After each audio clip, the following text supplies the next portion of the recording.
My name is Max Stein, and I love video games. I'm the Megabuck. I really love video games. My name is Raph, and I also love video games. And welcome to the Game Treasure Podcast, where we discuss treasured video games of yesterday, today, and tomorrow. Warning, the Game Treasure Podcast is not for children or anyone with a brain. Thank you so much for joining us, either again or for the first time. This week, our subject matter is the long-awaited Capcom selling like hotcakes, making them loads of money and gaining them tons of goodwill, and basically amongst all of Universal Gaming. That's right, I'm talking about Monster Hunter Wilds. Not Worlds, not Fries. Worlds. Say that again. Monster Hunter Wilds. Do you think that when they went to go name this one, they went, fuck, I can't believe we already named one Monster Hunter Worlds. Because this is the one that feels like the most interconnected world. Which is funny because they have no Wilds. qualms about like using numbers and like letters onto numbers. So I don't know why Worlds 2 wasn't on the plate. True. Honestly. True. Yeah. But I digress. Before we get into that, we have some pretty scary video game news. Like 12 hours ago, Konami dropped some information about if you remember, they have a couple Silent Hill irons in the fire. And the one that got the most attention yesterday was Silent Hill F, which is basically the next mainline Silent Hill game. In fact, this is the first mainline Silent Hill that has been like in about 13 years since they've released a straight up like new mainline Silent Hill.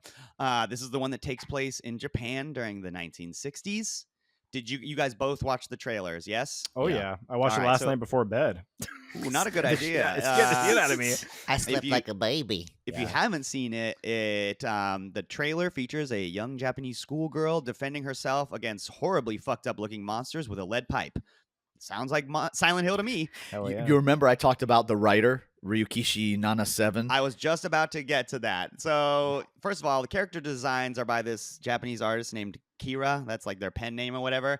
And if you Google this guy's work, he's like a multimedia artist, and it looks fucked up. Like all the artwork that he does is scary. He's actually also done some art for a couple Magic the Gathering cards. Cool. That look pretty cool. But yeah, the biggest highlights here is Akira Yamaoka is coming back to do the music for this game, which is just like, man, that's a good sign. Yeah. And then also the story is being written by Ryukyushi07, like Buck was just about to say, which is this dude that basically up to this point has created these visual novels for that anime Higurashi no Nakakura ni, which we have talked about before, which is about a town that like every decade has a curse on it, and it like causes one of the members of the town to like go on a horrible murder spree.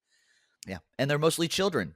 Dude, this is perfect. Like yes. I have my hopes way high for this monster. Or God damn it, I keep wanting to call it for this Silent Hill game. What do you guys? I mean, what are your thoughts on this Silent Hill F? Fucking sign me up, dude. This looks so It's Silent fucking Hill. awesome. Fucking sign me up. Hell yeah, dude. Like, look at That's what the F stands for. Yes, Fuck yeah. Yeah. Silent Hill, more like Silent Hilf. More like Silent Milf. I just, it's just the dude, that design, the monster design with the flowers. That shit looks so fucking cool, man. Holy shit, dude. No, I'm excited. The creators for this were one. like, we're trying to focus on the beauty of horror, and that's why, like, it's this flower monster that's half beautiful and half horrible. Finally, someone at Konami like put stubby pencil to paper and put together some good ideas. Again, like who they got to write it and who they're doing to this and bringing back for music and all that. It's like, No kidding. Way to finally, not Konami, phone get it your in shit for together. once. Yeah, do your homework. Dude, for Figure real. out who should make your game instead of just going like, should we make another Castlevania? Slow down. let's get an intern to make it. Right. It's like, should we get the guys that made Dead Cells to make it? No, let's just have Frank make it. And it's just like, you guys are so fucking stupid. Frank? Yeah, boss. I can make a new Castlevania. Do we need to make new assets? No. So yeah. It's got Simon Belmont's cousin Simon Smelmont in it. I would play as Simon Smellmont. I would love a game starring Simon Smelmont. Yeah. I'm gonna write that down. Yes, yeah. So yeah, Konami. Ship it didn't get a release date, Silent Hill F, But yeah, man, it starts out with this young girl leaving her like house, and then all of a sudden her town gets covered in mist. Uh-oh, your town just turned into Silent Hill town. It's like that's a good idea. Yeah. Instead of having to come up with a reason why the protagonist has to go to Silent Hill comes to them. Because You did Silent it. Hill is Maybe a they were- concept, Congratulations, not a Konami. place. Yeah. Maybe they were already in Silent Hill. Maybe they've been I in Silent hope. Hill. Who knows? Dun, But maybe you're in dun. Silent Hill. All right. I've had enough of the news, Buck. Okay. Why don't you go ahead and kick it off by sending us to the Retro Zone, please? Oh, back in time.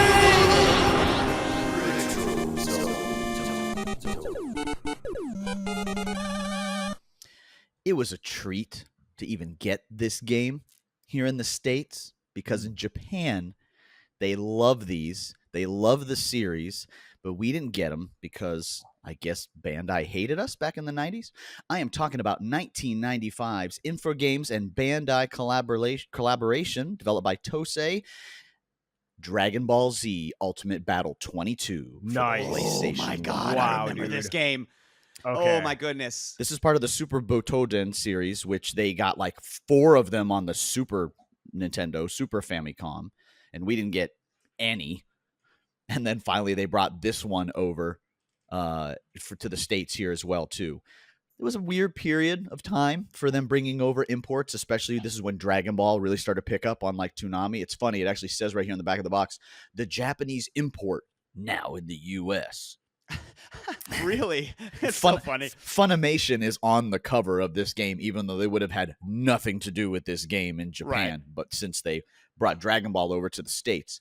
So if you haven't played and you're not familiar with, this was like the birth of the Dragon Ball fighting games, the Butoden series. And this would have been like probably like the 5th or 6th one.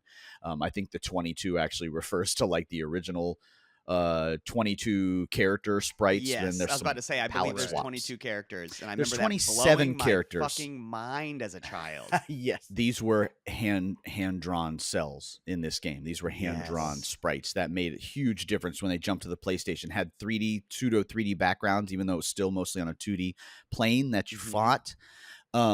I mean, when we got this was awesome. We didn't know any better that it was, slightly slower gameplay than the previous ones for the Famicom, believe it or not. And some of the things that we didn't know, there was no dubbing in it. It was only with Japanese voices. And so they made some weird decisions. Like they took out some of the intro screens. Like the Japanese version has a couple of 1-ups on this one for sure. But we didn't care because we got a Dragon Ball fighting game for the PS1 over here. Honestly, if you weren't there at the time, you have no idea how big of a deal that shit was. Like, Right.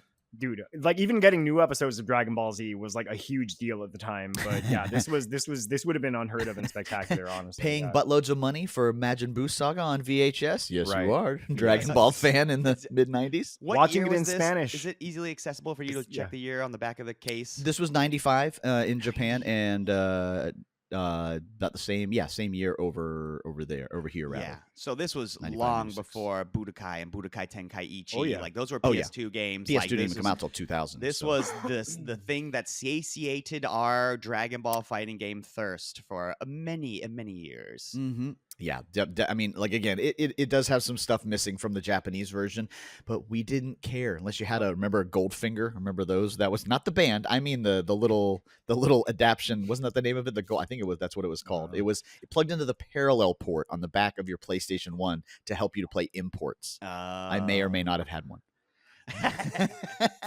Well, that is an excellent one. So obviously, profile preferences.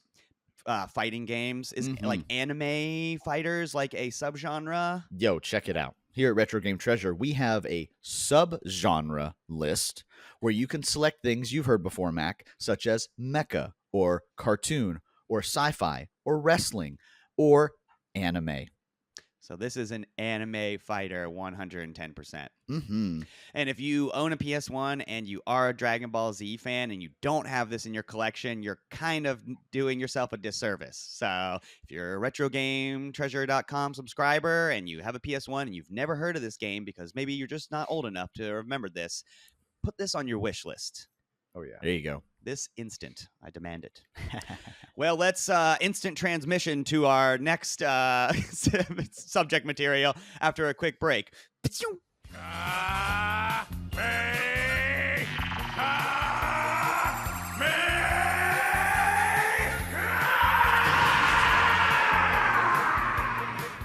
Okay, my fellow hunters, we are at the meat of our episode. We are discussing Monster Hunter Wilds, Capcom's newest installment into the Monster Hunter series. Capcom confirmed that Monster Hunter Wilds surpassed 8 million units sold in 3 days. Wow. Making it the fastest selling Capcom game of all time. Good for them. Really? Good for At them. launch, Monster Hunter Wilds was charting over 1 million concurrent players on Steam and helped Valve storefront crack 40 million concurrent players Holy shit. on Steam yeah. simultaneously. Steam beat its own records. That's crazy. Thanks to Monster Hunter. And Marvel Rivals. So, yeah, that's true. That's good timing.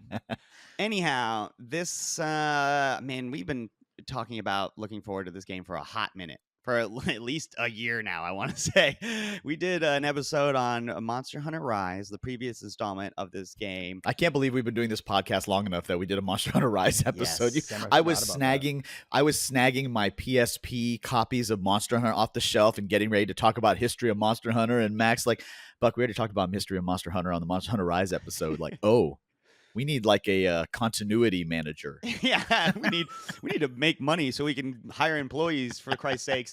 Let's not get ahead of ourselves. So, Monster Hunter Wilds, where to begin? I mean, should we just say maybe our thoughts to how we felt leading up to the release of this game? I mean, That's a good idea. as a monster, I'll just say this: I'm not necessarily a Monster Hunter head.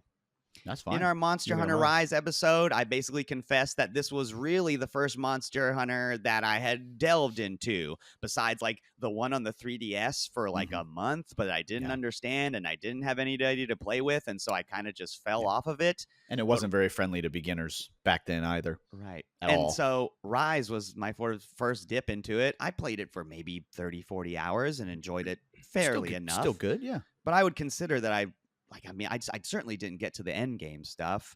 Now, Buck, I would from a third party's perspective, you're a bit of a Monster Hunter head. Would you agree? Yeah, I guess I am. I guess I didn't think that I was, just because a lot of the older ones I did not play multiplayer. Like, it had online, but you played with some randos. Can you really call that playing? You know, you weren't playing with friends. You weren't grinding it out that kind of way. And then Worlds, I played probably about as much as you played Rise, give or take, but I played a shitload of Rise. So I think it's more like Monster Hunter's become more and more of a game that I played in the last decade. And Raph, you're more in my boat as well. Rise was really the first one that Rise you was played? Or? 100% the first Monster Hunter I ever played. And not a bad introduction to the series. Rise was really, really solid. Yeah, I really, really liked Rise. Yeah. The running joke with Monster Hunter that we went over in the Rise episode is that, you know, this is going to be the one for me. It's all over the internet where it's just like I said, a running gag. And I think most of that appeal comes from the same sort of thing where it's like MMORPGs look like, if you were to like them, they'd be so fun. You would have hundreds and hundreds of hours of entertainment if you could get into them. And I think that people that stand on the outside of Monster Hunter are just like, they want to get in and join the party so bad. And so part of this Worlds or Wilds jumping into this is another one where it's like, is this the one that'll stick for me? My 30,000 foot view as of right now is I don't think this one's going to get me to stick any harder than Rise. But if you enjoyed it for 30, 40 hours, you're going to have a good ride. That might be right. I have already hit that number, by the way. Let's get into the good parts of the game, the parts that we like, and then maybe we can critique it a little bit, right? Yeah. Sure. So feel free to jump in whenever you want, gentlemen, but I'm going to take the lead here and start with just saying that this game looks badass. Oh my gosh, it is gorgeous. It's spectacular, yeah, really. It you know, Rise ran on the Switch, and so it looked a certain way to not in order to not. That was a choice. I think that was a choice. Of course, I was fine with that choice. I didn't mind that it looked a little bit lower in graphical fidelity, even on the Xbox, because they didn't want to leave the Switch behind. Right. right? The designs of things were much simpler. They sort of tried to compensate with Rise by making it more colorful. I'll say I kind of like that. This one sort of is more realistic, and you're Yes. outside a lot, and so it's a lot of brown and green, you know. Mhm. Whereas in Monster Hunter Rise, like most of the NPCs are like crazy over the top samurais, like with like bright Yeah, purple right, yeah. armor, and you're like it's like a fucking anime character. Versus here, they look like guys that are wilderness guys. They're wearing leather shit and like buckles and fucking, you know what I mean? Like they have pouches. But I don't know. The style, like I said, is just different. But it I won't deny that it just looks like it came out many years later, I guess is the frankest way to put it. Right. This game has, I want to say, the most accessibility issues that I have ever, or accessibility options that I have ever seen in a video game ever. Yes. Yeah, right from the get-go. Yeah. At the very beginning of the game, when you're like setting the brightness stuff, it's also like, by the way, like, do you get motion sickness? Because there's Which a mode I do. for that. So I appreciate them asking me so I can By turn the it on. way, are you afraid of spiders? Yeah. There's a mode for that. Yeah. Are you hard of hearing? There's a mode for that. Yeah. Are you hard of like seeing? Yeah, There's a mode for colorblind. that. Yeah, Are you there's like colorblind? 5 different colorblind There's a mode for modes. that. Right. Mhm. I was just like, it's like, do you have one hand? There's a move for that. And it was just like, God damn. I wasn't expecting them to do that. Yeah. I was impressed / overwhelmed by the number of options. that were Overwhelmed is a given to good me. word for it. Yeah. Overwhelmed is a word I'll probably end up repeating a lot in about 10 minutes. And it's all warranted. So there's also a pretty robust character creator that I spent too much time in trying to make myself look like myself. I just look like a guy from like a Akira Kurosawa film. Like I just made a Made a cool looking guy. just a I always end samurai up looking wanting to dude, make yeah. myself. I don't Yeah. know why. Raph, are you a guy that makes a cool guy, or do you make yourself? Or do you make a cool version of yourself? Yeah, there you go. Okay, so I try to make myself, but then I realize, oh man, the character I'm making is way more handsome than I am, and then I just Right. go with that. I'm like, all right, well, I guess that's Literally, fine I was to like, me. I It's a don't cool look- version of me. Yeah. Yeah, I was like, I look like a doll version. Like, Yeah. how do I make myself look like the ugly me? Like, Did what you did you guys see that Danny Trejo made himself Yeah, in Monster dude. Hunter? Well, I think someone made Danny Trejo for Danny Trejo because that would have taken a probably. long time. Danny Probably. Trejo. Hey, Mr. Trejo is a Right. gamer. You know, maybe he did is. it himself. You know. Could Maybe have. Capcom did it for him. There you go. I can only Oh hope. man, Mhm. Capcom, can you make my so- character for me? Yeah, make me look Please? like me instead Yeah, of like a please. weird. Oh man, People were making Goro Majima and other Yakuza characters. this is a side tangent, Mm. but warning. If you choose Japanese dialogue, if you Oh, choose yeah. Japanese dialogue at the beginning of the game, as in before you make your character, when you are going through the list of voices for your character, be forewarned that if you watch anime, you know that frequently in animes, Japanese women will be the voices of young male characters. Sure. A la So- Gohan. Don't accidentally pick a lady voice, because then if you switch it to English, you got a lady voice and you can't change it. You need a special type of currency, and you got to go to the main menu and do some crazy thing. So now my guy sounds like a lady when I put it in English. So I just am in Japanese and pretend that I'm Frieza. But What's wrong with that? I love Frieza. I digress. Let's get into probably the best new change about this game, which is that they spent the time to make a pretty compelling storyline for this And actually Monster Hunter. interesting characters too. Yeah. Yeah. So the overarching what the story is you are a like specialized monster hunter. Like it is your job, and you are coming from another like a faraway place to this sort of like edge like zone in this world, like this no man's land that you and your Called people America. that you and your people have believed to be like uninhabited for hundreds and hundreds of years, but then all of a sudden like on a Native rou- Americans appear. on a routine scouting mission, which the game starts with this true. incredible cold open where it's just like you like are greeted to this like group of people that are like running for their lives from this monster. And it's like from the perspective of this young child that is like watching everyone that it loves and everything that it is known just be torn asunder by a large dragon.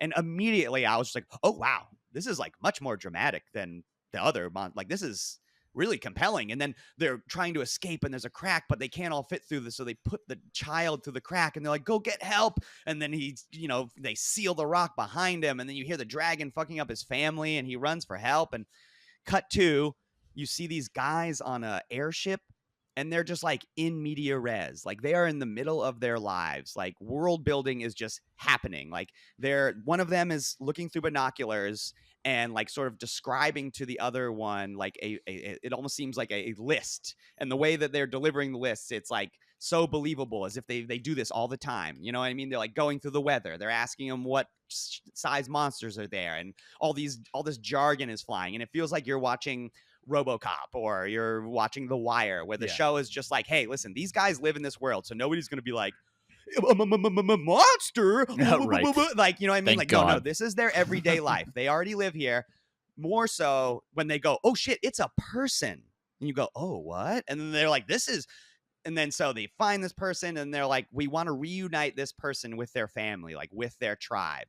But obviously they're like, we didn't even know fucking people were out here. So that's where the story begins. Yeah. You are brought in because it's just like, you're a monster hunter and there's crazy monsters out here and we need your help to get to the bottom of this mystery. And you know what they do? They Mega Man X you. They toss you on the back of the sacred, the mount, and they go, do this action scene. And they don't go, Mega Man, hit this button so you can shoot the monster. Like they let you play out this amazing action sequence. So, yeah, that's the beginning of the game. Then from there, let's keep going on stuff we like. So they streamlined a bunch of stuff. Like if you are a person who already is kind of familiar for Monster Hunter. So like the example I'm going to say is like, picking up stuff can now be done with like a little grappling hook that your guy has like on him at all times. That is an amazing quality of life adjustment for this game. Because if you ever knew, even in the previous ones, and once they added a mount, you still had to, I really need some more of those mushrooms. So you had to hop off, grab the mushrooms. And now it's just like, there's a mushroom. Got it. Yeah. There's like, you still have a dog, just like before, but it's a chicken now. It's basically it's a dino chicken. Yeah. It's a raptor?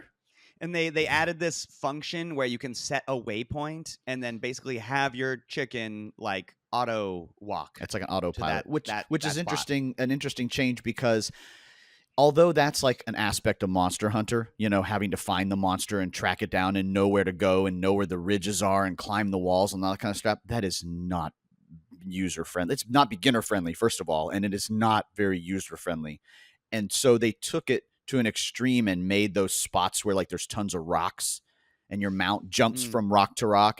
In other words, if you were doing that manually, it would be so fucking confusing to try and do it. And so they went that kind of ease of use cinematography route instead to make it just look cooler. Yeah, there are I tried to manually do that, and there are certain ledges that you actually can't tell if you can jump off, and there's some that do, and that, that's the amazing quality of life feature. But the upside of that is when you're on mount back, just like you could in the other monster, in the like Rise, you can do some of your activities when you're on the back of the mount. But in the other one, you had to control the mount while doing that or stop in place. And so you'd be like, oh, I need to do this. I need to do that. Okay, let me stop. Or let me gargoyle grip this controller by holding L1, R1 up and whatever. Now it's like I hit the monster waypoint. I sharpen my weapon on the way there. I make a potion or two if I need to, or I put on a ghillie suit or something. You're like, oh, this feels really cool. And not only you do that, you use that aforementioned grappling hook to like get shit along the way. So you're like going to your point and you're just going like, so you're good. Just grabbing it and not having to get off and walk over to it. And I was like, that's a good upgrade, because you do have to collect a bunch of shit in Monster Hunter. If you've never played a Monster Hunter game, crafting stuff is a very important aspect of it. And you end up having to get like beetles and nuts and honey and herbs and potion, but it does the same as other Monster Hunter games, where once you get through a bulk of the story, there are NPCs that will go get particular items for you. So it gets to the point where they know that is now becoming tedious, and that you use 3 of these potions every time you hunt a monster. And so old Monster Hunter would say, well, then that means you're going to go on an excursion and go get a bunch of nutberries and mushrooms and make a bunch of potions for the next 10 missions. And in this one, it says, you're going to go talk to that NPC and say, hey, go get me mushrooms, bitch. And when I come back, you better have some mushrooms. Hey, mushroom bitch. You better have mushrooms in that pouch. Out of them. Or I'm going to beat the shit out of you with this hammer. You see this hammer? I want to say that honestly, in this game though, like the combat feels really fucking good. I was just about Yes. to get. I did Yeah. say that the best new change to this game is the story, but the best thing that hasn't changed is the fucking swag of the combat. It still feels real fucking good.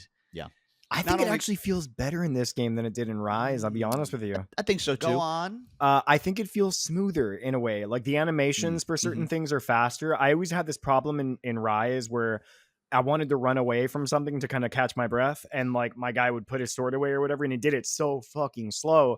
In this, it happens fairly quickly, and you can pull it out fairly quickly as well. So You I don't can know, just like grab your mount. You can just have your mount come do it for you. right, Like, exactly. There's is like awesome. something about the animations in the combat feel like smoother, and obviously it's a newer game, so that makes a lot of sense. But Sure. yeah, for me, the combat actually feels better in this game than it did in Rise. You can be like fighting a monster and it knocked you down. You know, they knock you down, you fall on like your back or your belly, and you have to get up.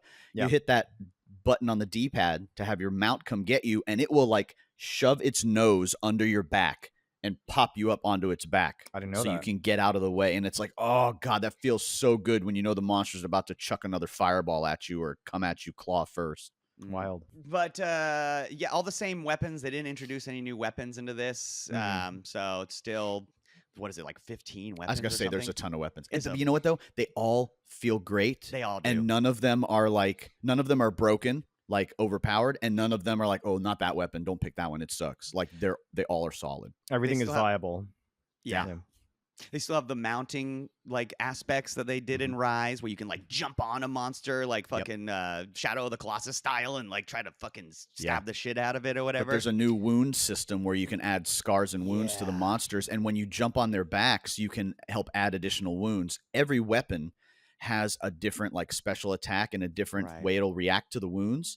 Like the two weapons that I main are the longsword and the battle horn, which we'll get into, I'm sure. But to mention that the longsword tries to power up. Well, if you hit a wound, you automatically get a level of power up.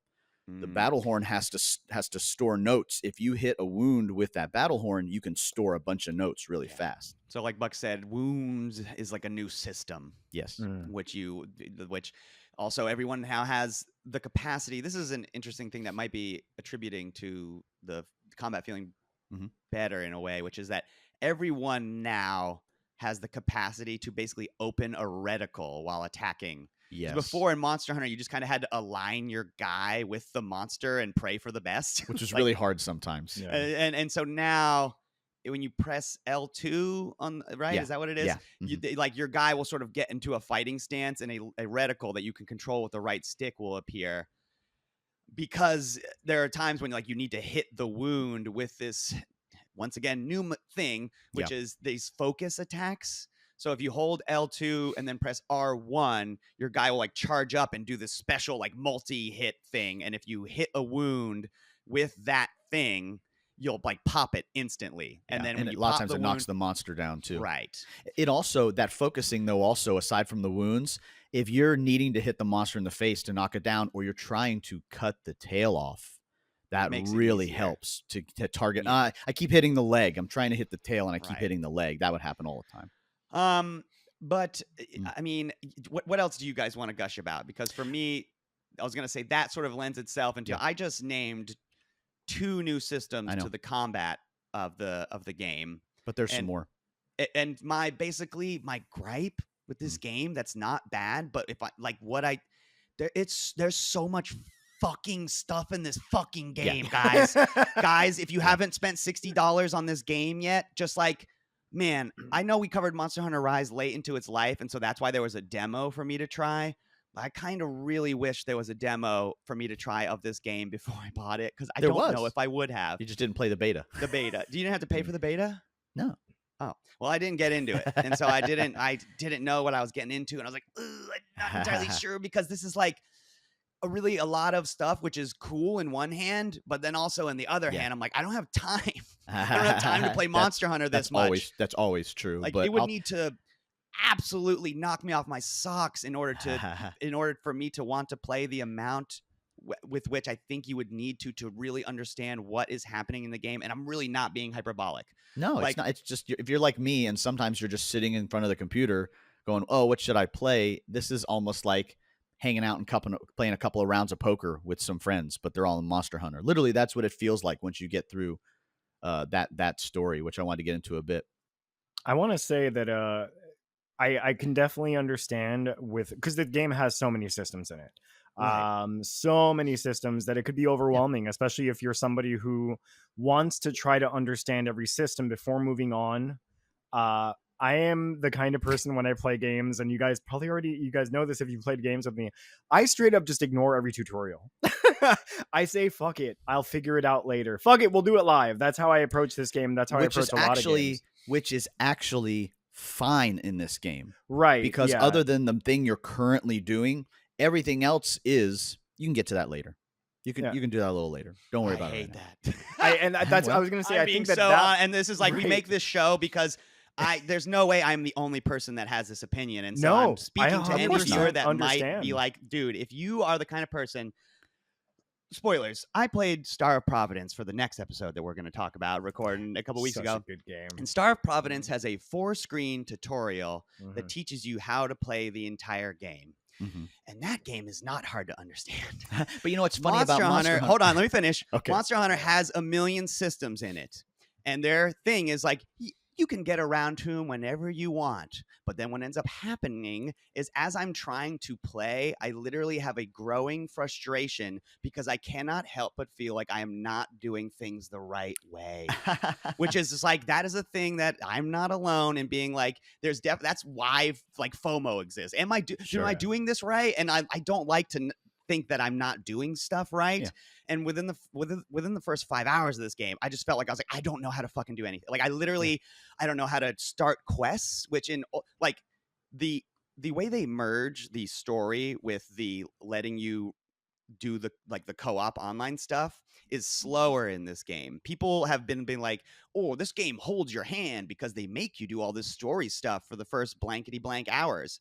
And I was like, oh, I kind of viewed it as like Capcom's way of trying to just more seamlessly like go from playing the game by yourself to playing the game with your friends. Right. But then it's a double-edged sword because like it's so seamless that I'm just like, where do I begin? Like It was almost like I preferred the old formula because it was like it's like some people be like it's harder, but I was like, no, I felt it was simpler. So to elaborate, that's like interesting. In Rise, your home base is very, very big and very like wide. You have huge, if you remember Monster Hunter Rise, you would have like unnecessarily wide roads. And it was kind of tedious that you're like, God, I have to walk so fucking far to get to the fucking training area.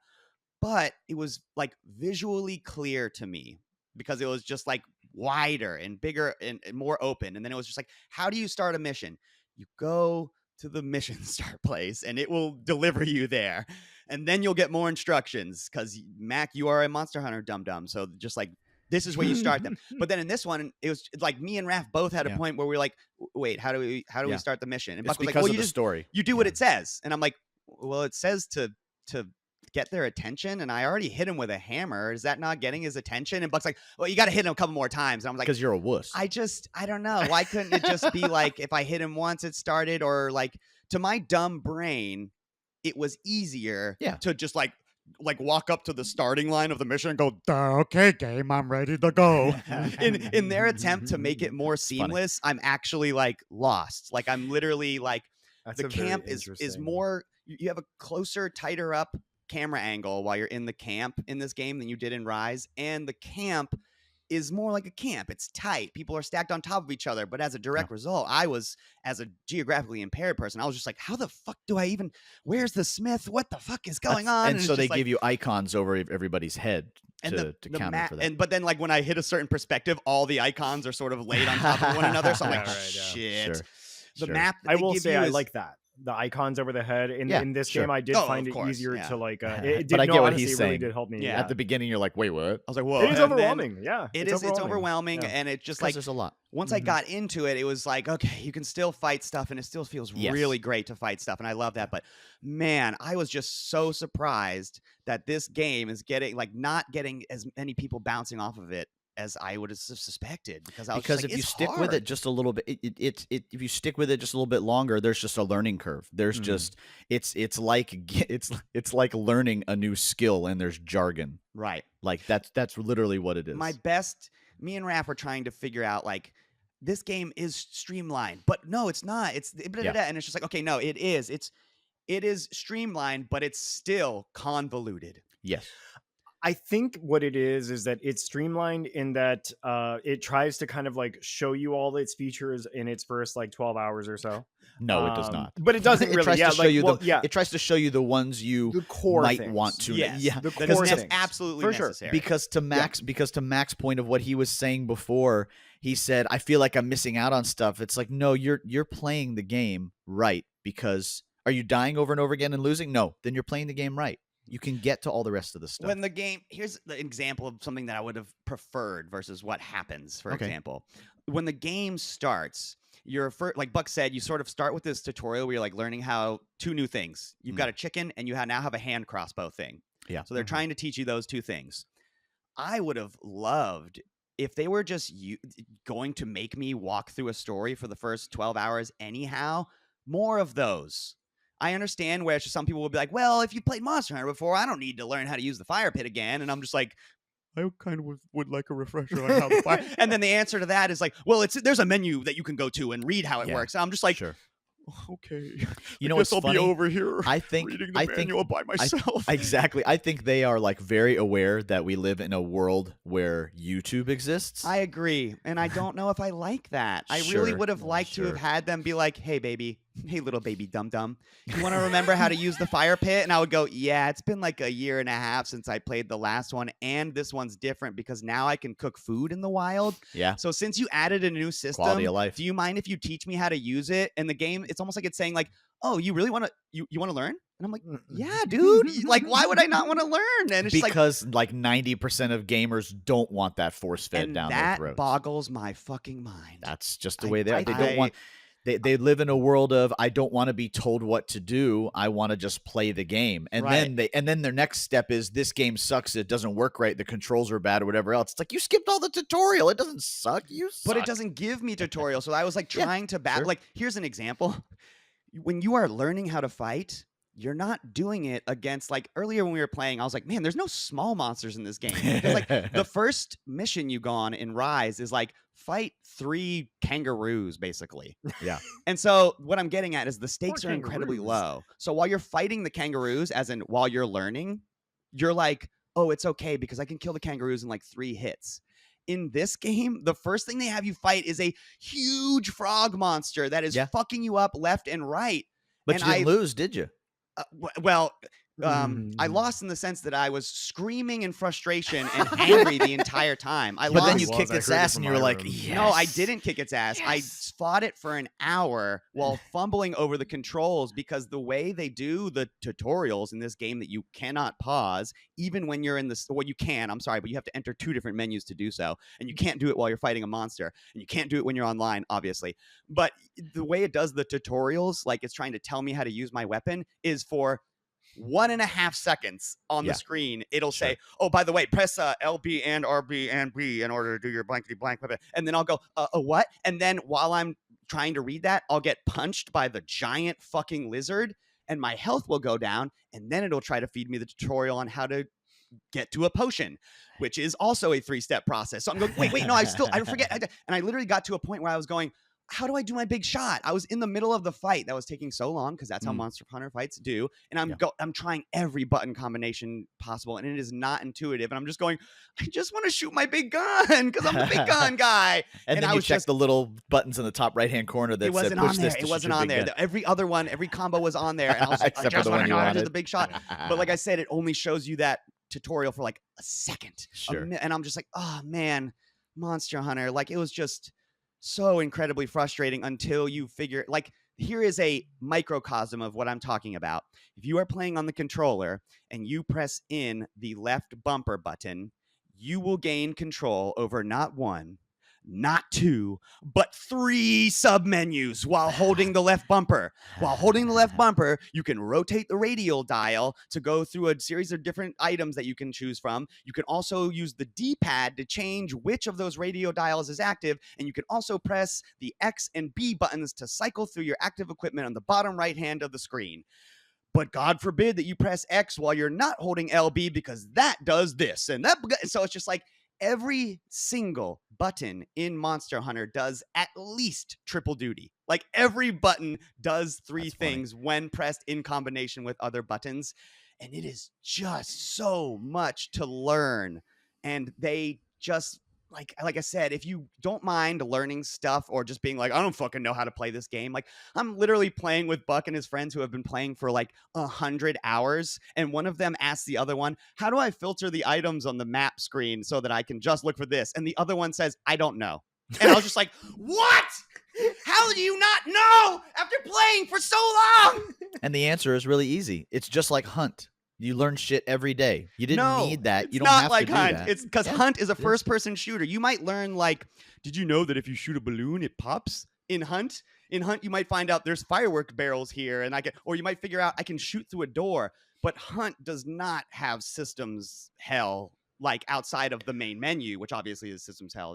But it's just like nothing I've ever seen before, where people play it for so long and love it so much, but then I'll ask them how to do the most basic thing, and they'll be like, I honestly don't even fucking know. I wouldn't call that a basic thing. I would say it's more like it has a lot of systems, and rather than bog you down with teaching you every single one, yeah, there's stuff in there that you don't learn intuitively, but you teach each other. And I like that part of it because it's a community kind of thing. I parallel it to Hunt because you teach each other those things. Did you know that if you throw the smoke, it gets rid of the poison? And it's like, no, I didn't know that. Did you know if you, and so same in like this, did you know instead of going out into the wild and finding said item, you can filter it on the map and set a waypoint? Oh, that's cool. Did you know that when you're firing your little sling pod thing, you do not have to spin the camera around to look at it? You can use the D-pad, and on the left-hand side, it will cycle through every item in your immediate vicinity, and you can just go thwip without even looking at it.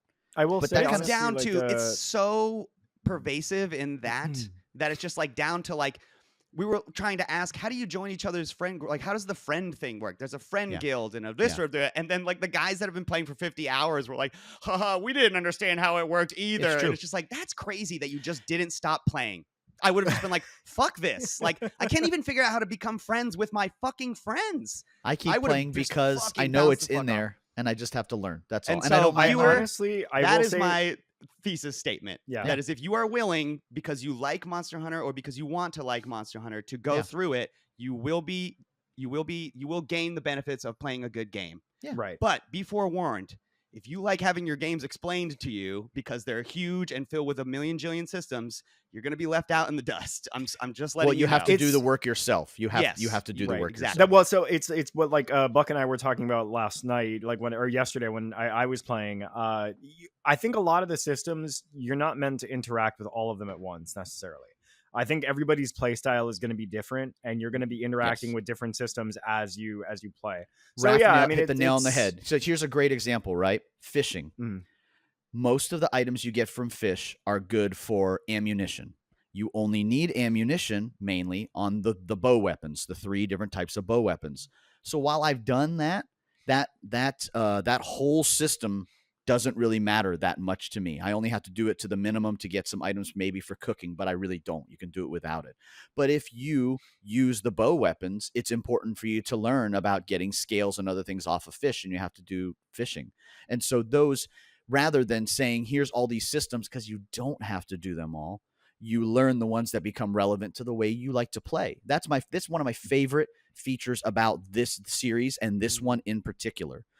The FOMO is that I need to learn everything, and the realism is the way that you're playing it is already correct, and you're going to learn some new things to make you slightly better at the game, but that can come later because you can still play the game and still enjoy yourself. What did Bruce Lee used to say? You learn the things that you need, you throw out the rest.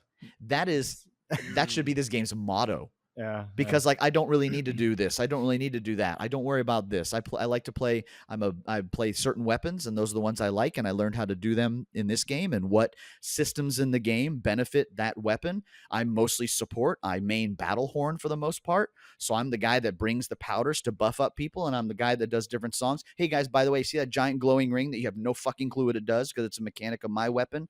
it gives you more defense. So if you're fighting the monster, try to stay inside that ring because I'm giving you defense with that. Oh, okay, thanks. As someone who's in the middle of these two camps, I will say though that it's not this game's like systems and all that that's going to keep me playing it. It's the cool monster fights. Like that's why I'm going to keep coming back to it. I'm going to keep playing it in spite of all of its systems and all of its menu hell, Right. not because of that. Yeah. The way that the new lobby system works, and I won't get into the minutia because you can look up a YouTube video if you want to understand it. Right. I found But that kind you of can- confusing. You'll have to. But you will. And Better. even as a player, a veteran, well, it's a new system, first Yeah, of all, yeah, but yeah. even as a Right. veteran game player, the decisions they make are the decisions they made. I see some of the benefits of how link parties work, but I had to understand how they work first. The cool thing is we can be in the same lobby, which means the same world, instanced world, as 10 of our friends at the same time. That's cool. And even earlier we had the 3 of us plus 2 of our other friends, and we were doing some missions with Mac, and then Raph had one that came up and Mac was doing something else, and one of our other friends jumped in with him. And they can get an automatic invite or they could jump into it. But you can constantly be bouncing back and forth. Oh, we just finished ours. I know you already started yours, but that's okay. The game will let us jump over to yours. One of the things that you said you were missing, Mac, is the departures on the quests where you all go in at the same time. Those still exist. But that's when you're all together and someone posts a quest and said, hey, guys, I haven't started this yet. Right. You got. Would you like to join with me beforehand? And you have to accept it on the prep screen. Right. And you all jump in together. So those still exist as well, too. I totally get the being overwhelmed with all this stuff. That means to me that as I play the game more, there will be more things for me to do. I may eventually pick up the light bow gun and go, okay, now I need to get good at fishing because I need to be able to have access to these different scales that make the different types of ammo, but not right now. I can definitely see where you're coming from, Mac, though. I think we were talking about this beforehand. for Another sure. Capcom game, Street Fighter 6. Street Fighter 6. Please to say this. Yeah, Raph, yeah. yes. So This is a Street Fighter perfect 6, encapsulation of why I was just like, what the fuck? Capcom in recent years has been trying to make their games a little bit more accessible to people, and they did a really great job with Street Fighter 6. I learned how to play fighting games basically like correctly by playing through its robust training system. And I think that Monster Hunter could maybe benefit from some sort of external training system that's outside of the main game. You know, just like let me just sit down and learn the systems at my own pace. Pause the game. Let me do it outside of the main game. To Mac's point, though, That would be fantastic, Mac wants it to pop you into a populated room and say, you know, hold L1 and then press this button to do this thing. The game has a very robust play guide, but it does it through pop-up windows just saying, try this, which you can then go stand in the forest and try it for yourself. But he wants it to be more of an instant kind of, he wants the Mega Man, those are the Hammer Bro, you know. Only because the game is so, like, I get it. This game is not Super Metroid. Super Metroid doesn't need an intro because you can do all of 4 things. You can run, jump, shoot, and open your map and switch to missiles. This game is not that. So I'm looking at it and going, hey, man. Yeah, I get it. Because I feel like the way they made this game more accessible to newcomers is by making this awesome story mode that you care about. True. Agreed. Right. So I'm like, if you're doing that anyhow, can we have the first couple missions be tutorials maybe? And it's to some people, they say it's cool that it's not. Right. But to me, I go, I wish it was. Or at least give you the option of skipping those things. They could have made it optional. That's true. Because the reason why that first 10 hours being that story is literally, we say it as a joke, but the first 10 hours of that game is a tutorial. Right. They just rapid fire story and monsters at you to get you through all the areas, because the beef of Monster Hunter is just going and hunting monsters with your friends or randos on the internet. What's the your average word play time tutorial on is this game? strong. I would say the first 12 hours is not a tutorial. The first 12 hours is, I just call it, the first 12 hours is the storyline. Yes, then you get to play Monster Hunter. It's the yes, that's yes. What's the average play time for this? I mean, does it have infinite replay value? It has 6 chapters. Yeah. The first 3 chapters are the actual story. They will take you 10 to 12 hours. Okay. I have 70 hours in the game already, and I'm Hunter rank 90 or whatever. So because it's just fun. Most of the time I'm just sitting on there, and friend jumps in, wants to make a certain sword. What do we need to kill? Those. Great, let's go kill a handful of those. And that's fun because the combat's fun. I like round-based games.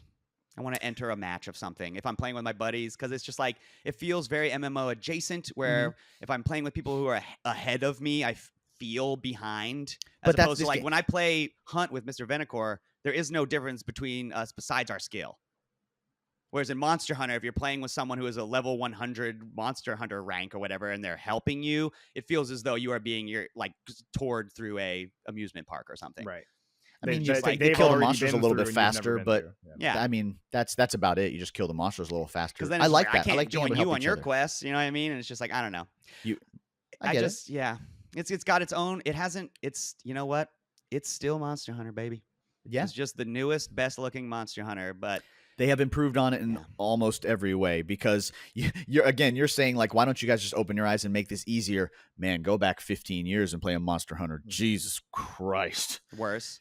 Oh my God. Yeah. Okay, I need to heard. find this monster. How do I do it? Well, first you got to find him. What do you mean? Well, there's 12 areas in this area, and sometimes he frequents 5, 6, 7, 10, and 12. Go check them all to find him. Okay, I found him. Now what? Fight him. Okay, he ran away. Now what? Did you put a paintball on him to track him? No. You got to find him again. Oh God, I hate this. That's why, like, my like general thoughts on this game is I don't think that they necessarily really made this game all that more accessible, at least in terms of simplifying a lot of its systems. But I do think that they made this game a little bit more interesting, and I think that that's what's driving a lot of the hype right now with it, which is good. That's the I don't reason why mind I'm at still all. playing it. I don't mind at all helping you guys with quests and helping you get through stuff. And even though the items you get are lower level, I have ways to trade that stuff in for things that I need. Yeah. So I'm just as incentivized to help a lower player. And you know what? Hey, a more interesting Monster Hunter, maybe, just maybe, this might be the Monster Hunter for me. Stupid. And that's the last thing I'll have any of us say on this. I think we got our opinions across pretty fairly. I like the different perspectives we have on it, though. That's okay. It's fair. That's like saying, what do you mean you don't like country music? Like, right. I don't. I'm sorry. Yeah. Yeah, neither do I. So, Come viewer, at me. make your own opinions, but those are ours. We're going to take a quick break. When we come back, we're going to do our What Else You Got and just go ahead and end our episode. See you on the other side.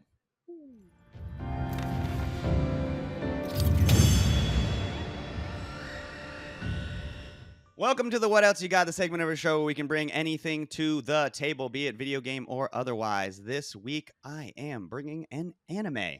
Ooh. So, if you know anything about me from the podcast, you've probably heard me say that I've done martial arts basically my whole life. I've done Taekwondo at the same location since I was 11 years old, so going on 24 years now, same location. And I recently started working at a boxing gym as a trainer and as like a front desk person. And so my What Else You Got is one that Buck brought at the very, very, very, very, very, very beginning of this podcast. And it was an anime that I was like, oh yeah, I tried to start watching that and I just bounced off of it. But now I'm 10 episodes into Hajime no Ippo, the fighting. Cool. This show is so good. Can you believe how old that show is and how like great and good it looks? Okay, so if you don't know what Hajime no Ippo is, the fighting, that is the newest, the 2001 reboot of a like very long-running manga series. It started in 1989. It's written by this guy. It's written and illustrated by a guy named George Morikawa. And it is about a young man who wants to become a boxer. And my synopsis, like my analog, I guess you could say, for what this is, like when I was trying to describe it to my girlfriend, I was like, it's like, what if Steven Universe was about fighting? Yeah. What if Steven Instead Universe of was feelings. about being a boxer? And if you ask me, but Mac, Steven Universe is about like aliens, like coming to Earth and an ancient civil war and all those things. And but my real thing would be, well, Steven Universe is about a young man who wants to be loved. He wants to love and be loved. And he wants to find his purpose like in life. And I'm gonna cry. Hajime no Ippo, the fighting. It's about a young man who helps his mom work on a fishing boat that they have, and he doesn't have any friends in school, and he always gets picked on by bullies. And one day, while he's being jumped by bullies, a young man, maybe like a 30-year-old man or something like this, a young 30-year-old man, steps in and beats the bullies up. And he's like, oh shit, who is this guy? Like, what the fuck? How did you do that? And he explains, I'm a professional boxer. And so then he gives Ippo all these tapes about boxing or whatever, because he's like, I don't know what boxing is. And then he watches it and he's just like, oh my fucking God, like, I want to change. God damn it. I want to change into the type of person that can have willpower that they can exert, like have strength is like the most basic way to say it. This show is so good, dude. Like, Yeah. I cannot explain to I'm glad you. you like it. Genuinely. Even the villains. I was about to say Are one of my relatable. favorite things about that anime is he's going to fight this guy. Any other anime be like, that's his name. He's Bobo. You're going to fight him, and there's going to be 2 episodes He's really strong about and he's evil. His motivations include wanting to beat you up and Instead- bad right. stuff. Instead, did you get to the one with the African American boxer that No, was I fighting for his literally village? Just got to the part where where Miyata has gone to a separate gym because he's like, we Yes. cannot fight each other as pros if we train in the same His- gym. And his I was just next- like, oh my His God. next Wow, opponent dude. is like a guy where same thing. You're like, okay, I want to see him beat the shit out of this guy. They spend half an episode on backstory about that guy. By the time you get to the fight, you're like, I don't know who to root for. Right. Just like, which is the exact same thing as Steven Universe, where they give the villains a motivation where you're like, that Yeah. makes sense. Everyone. I Like understand. Miata's a Everyone. compelling character, you know. Like Dude, he's no, it's genuinely, not just you know? him though. It's about all the others too. Yeah. Yeah. Again, there's another guy. I don't even remember his freaking name, but it's like, okay, this is next guy. He's gonna fight him. He's kind of washed up, but you fight him. No, we're gonna get an episode of backstory about him and how his heart's not in it anymore, and and this and that, and you get this whole backstory. And same thing once again for like the 4th time. I don't know who to root for in this fight. Like, if this guy loses, his gym teacher's going to drop him and his fiance's going to leave him and this. And you're like, that's the other guy. That's not the main character. That's the other guy. My problem when I was first trying to watch it is I was treating it like a second screen show because Oh, there's yeah, so you many can't. there's so Nope. many episodes that I was like, Nope. oh, I'm just gonna I kind know. of put it on in the That's hard. background, and it's You just can't like, do no, that now. dude, You can't. cannot. It's not a freaking It's And you not think, a well, it's about Sentai boxing. show. Well, and I just like peep in when the thing. It's like, no, Nope. it's not about boxing. It's No. not. It's about a young man growing up. It is. It is Finding why. himself. so good. It is why Rocky, in the same vein as boxing movie, it's why Right. Rocky is so good, because though he Rocky loses is at not a the end, story right. about boxing. It's a story about the characters. Yeah. It's Yeah, fucking okay. incredible. Yeah. And especially I'm now glad you like it. working It's at a good. boxing gym, I'm just like, oh my God, Fine. dude, this is the best thing Yeah. ever. Right. You see the guy that, what does he do? Oh, he's so dedicated to boxing. He lives here. Yeah, his mentor guy, where he's like dieting and he's making it look like it's so simple, but then Ippo spends the night at his house and he realizes that in the middle of the night he gets hunger pains so bad that he literally like goes into another room and cries. I was just like, oh Right. my You're like, I God! thought this show was about What the boxing. fuck? This is- And then his response to that is like, oh my God, how could I be so stupid and insensitive? Of course this guy is hurting. Like, Yeah. bro, I'm a little baby and this shit makes me fucking cry so hard. That shit rocks. It's good Oh though. my God, It's good. it's so good. That's a Hunting sign Ippo, of the good fighting. writing. It's Yeah. on Netflix. Right. Watch. There's a million episodes, and so far, it's just been one of the best animes I've Yeah, ever seen. It's really It's good. I like it. Like it. It's funny because I just talked to Mr. Venacore the other day, and he's about 20 episodes into. He's basically been God, it's so watching good. it too. Me and my girlfriend 20-year-old are anime. addicted. We're like, are you ready to Anime watch is the next awesome. one to see what happens to the characters? Because Yeah. Miyata and him are about to fight, and I need to know who's going to win and what's going to happen. Oh my God. Yeah, I'm a little behind. I gotta get caught up. Great job. Oh my Yeah. God. All right, Buck. Yeah. What else have you got for us this week? I peeked earlier that you saw that too, so I thought we'd both show off. We got some new merch in. We got our Oh, King of Video Nice, games nice. coffee Have you ever mugs. wanted to be somebody else? Have you ever wanted to Oh, I gotta not buy be mine, too. yourself? So not be yourself. Did you get the 12-ounce one? I got the 15. I got the small one. I Yeah, got the bigger 12 one. I 12 is like how much coffee I drink, so it'd be like right up to the top. It's my favorite Yeah. thing. And I think one of our B-Rads ordered one too. I saw in there. Oh, so no way. Nice, The nice. yeah, so we've sold a couple of these mugs already, so make sure you guys check those Sweet. out. We appreciate it. It supports the podcast and all the crap we do directly. The other one is a game. I played a different game besides Monster Hunter, besides Yakuza, and besides, oh my God, so many games. But it's an indie game called Metal Bringer.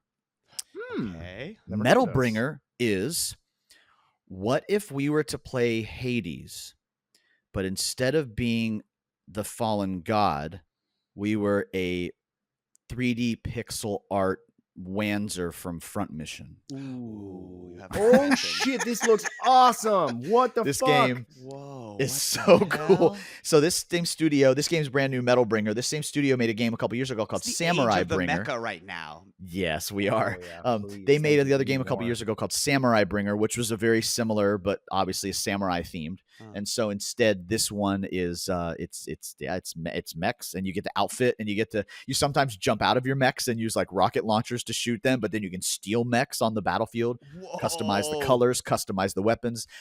There's even like this little not quite mech, but it's just legs with like wheels on them that you can use as like a traversal mechanic for your character. It's just it's a roguelike, just like Lowe's, but instead you have these really cool looking pixelated mechs, man. Did you write down how much this costs by any chance on Steam? It's normally $20. It's on sale. It just came out. So I think actually it's on sale till March 25th for $17.99, but it's only $20 game to begin with. Not bad. Yo. So yeah, Playism is the publisher, and I love most of the people they support. But Alpha Wing Playism? Inc. is the name of the developer. Yeah, Oh, yeah. never- yeah. Oh yeah, play it. No, you've played you played some of their something. other. Metal trying to- Bringer. This looks fucking tight. That's Nice. pretty cool. Yeah. Raph, Yeah. what else have you got for us this week, sir? Just a couple of things. I got maybe like 3 things here. One, I started a new Skyrim character just for the hell of it. You know. Oh my just god, for- yeah. just Raph's for the had fucking time hell of off it. work.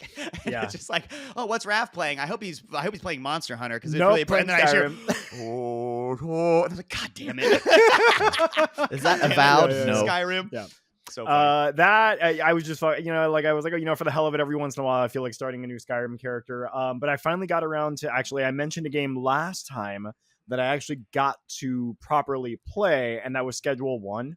The drug dealer game. I saw it pop up Dude, on your thing.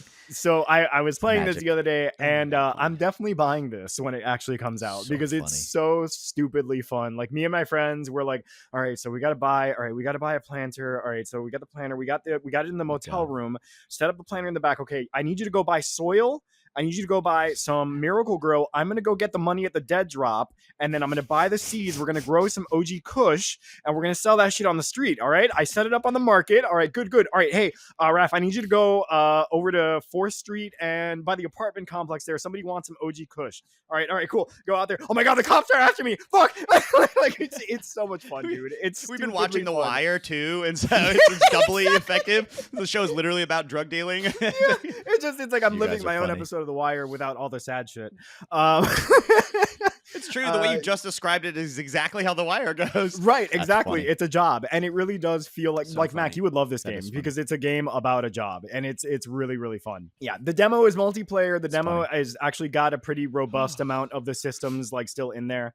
The other thing is that as Mac mentioned, he's teaching at a boxing gym. Last week, I actually went and I took my first boxing class, and it was a really good time. Nice. Yeah, Mac very cool. absolutely kicked my ass with his fucking training. He does that regime. normally Like, anyway, but dude, that oh my god, like those dragon breaths, I've never done that exercise before, and I wanted to throw up afterwards. Yeah, But yeah, Very it was good one. a good time. I think I'm definitely going to be going back. I hope so. It Hilarious. was really cool. Yeah, I enjoyed it. Yeah, we I did enjoyed light sparring, Buck, with and in the boxing gym, no helmets, it. Yeah. just gloves. Yeah, he gave me a bop on the forehead because I Did let you my bop- guard you're down for a boxing, second. what? Yeah, dude, it was gnarly. This place is even in fucking- Hajime no Ippo, they wear. I know this place is fucking killer. It's awesome. It feels Yeah. just No, like I had a really good time. I definitely want to go back, and yeah, it's good. Okay, hey, listen, that does it for another episode of the Game Treasure Podcast. Thank you so much, dear listener or watcher, for listening or watching. Do us a huge favor if you haven't done this to this point, like and subscribe this video, right? Like this video, subscribe to the channel, subscribe to our Spotify and our YouTube, because on YouTube we get to do our live streams and stuff every once in a while. So there's stuff on each platform. There's no reason to relegate yourself to just one platform. You should listen and watch on both. Gosh dang it. At the You same can time, reach even. out to us via email with any questions, comments, or games you'd like us to play at gametreasurepodcast@gmail.com. You can head on over to our merch store to get yourself a, as aforementioned, King of Video Games mug and or shirt, things like that. You can also go to our Patreon to support us that way at patreon.com/thegtp. I literally used the funds from our Patreon to buy Raph Monster Hunter for this episode. So that was the Thanks, first Brad. instance of us using money that we made off of our labor to help us make more labor. So thanks. You can find links to all that stuff and more at our Linktree at linktree.com/thegtp. It seriously helps us actually make the show. We want to thank Crunkwitch for the use of our theme song, Clash of the Droids. You can find their music on Spotify, Apple Music, and anywhere you can find music on the internet.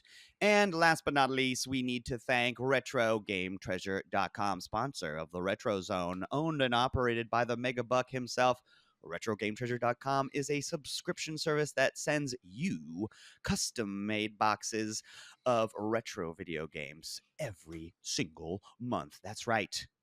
You go to www.retrogametreasure.com, select your subscription tier, the one that fits your budget. Then you go to these custom profile settings. You tell them what game systems you have and what types of games you want. So at the beginning of this episode, you heard us say, what genre is this in? That's what I'm talking about. You select those. Then Buck painstakingly packs a box of games that is filled with games for the systems that you play and with the genres that you like within it.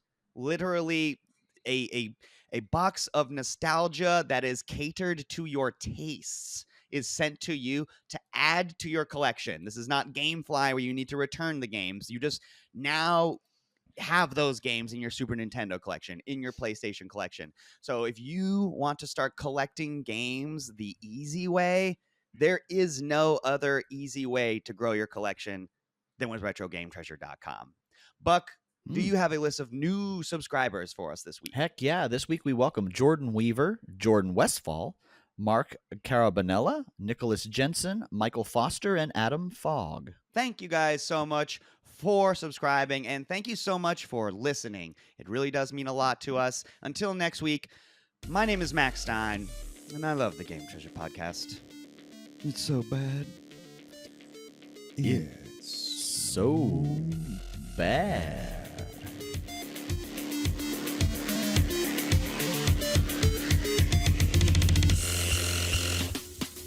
Wake